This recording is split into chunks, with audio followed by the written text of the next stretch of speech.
Bryan Fonseca here at NEC Media Day, joined by Alex Delaney of the St. Francis women's basketball team, who is significantly taller than I am, for those of you who've noticed. First of all, you can see that we have two different approaches to this. Pooch is in a suit. I am not, but, you know. We're here at the 2018 Puerto Rican Day Parade, the first Puerto Rican Day Parade since Hurricane Maria took 4,645 lives out in Puerto Rico, where people lost power, people lost food, and people evidently lost their lives. Now, we are here celebrating Puerto Rican culture in 2018, and one of the things that celebrates Puerto Rican culture is the sport of boxing. Fans, fighters, and organizers felt like the event was a success, and they hope that it's something that will continue here at the King's Theater, honoring Puerto Rican heritage and boxing culture. You know what I'm thankful for? What are you thankful for? Our new soundboard. You see? I have no issue with the draw ultimately, but I do have an issue with that one card. I think that Tyson Fury won the fight 114, 112. I see where you can make a case that Deontay Wilder could have come back because of the knockdowns. And in order to get that 113, 113 draw because of the knockdowns, all he needed was to win 5 rounds. But ultimately, for the sport of boxing, I'm not sure what this does. I do know that they're both going to make a lot of money in the rematch, and Eddie Hearn is still not allowing Anthony Joshua to come out and play. You don't have your own pick. Boston has it. They take Jason Tatum. So at least with the Nets, you get D'Angelo Russell, who's the equivalent of that level of player, considering that just 2 years ago he was a second overall pick, Right. And now he's only 21 years old, so you're basically getting him in what should be like his junior year of college. Yeah, I mean, for Rondae Hollis-Jefferson in particular, he's somebody who's become a legitimate 15 points per game type of scorer, who the Nets, you watch the games, they're dumping the ball right where we're standing right here. They're dumping the ball to him. He's turning around, facing guys, taking jumpers, Dirk-like fadeaways. You're 18 and 42.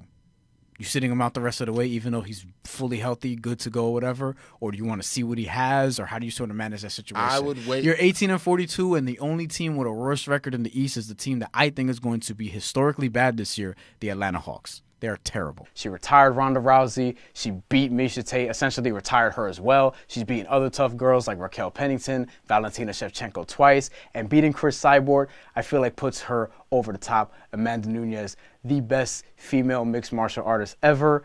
Are you capturing more than just the diehard boxing fan or even the casual boxing fan? Are you really getting across the mainstream audiences? And I think that's a problem that's been hurting boxing for a while, and that's something that they need to get better in those areas. And PBC was one step. They just need to keep having the good fights. So preseason ranking, which we're going to find out about shortly, do you care? Do you care to see like where you guys rank and maybe how you're going to stack up against the rest of the conference in their minds and the coaches' minds? Yeah, I mean, obviously you want to see yourself at a high ranking. You know, it's just, but at the end of the day, it doesn't really matter. You know, you gotta everybody has to go out and play the same amount of games, the games against each other. 2011, 2012 is when he was saying, you know, racial slurs, gay, homophobic slurs, things like that. When I was 17, 18, I had just hopped on Twitter for the first time. And I knew back then I wasn't saying those things publicly or whatever. I wasn't really feeling those ways, period. And he was just saying, like, oh, when you're a kid, you kind of say what you feel. And I'm like, not really. When you're 17, 18, you know better already. The things you see in boxing are crazy. And I keep going back to this. I'm going to say this again because I tweeted it out again after the fact. We need 11-round title fights. All right? Take off the 12 and just have 11. I don't care about tradition.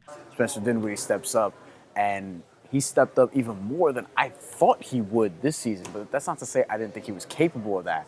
It was just, you know, it was impossible to foresee him just shooting out and becoming one of the NBA's most improved players. Because of the platform you created for yourself, that can take you to, oh, now you're going to be working with this network and you're going to have some form of creative control.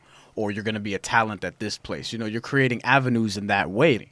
Now you can just do it yourself. And granted, and make the companies come to you. Yeah, and you're not going to make as much, but, you know, if it's your passion, just go after it.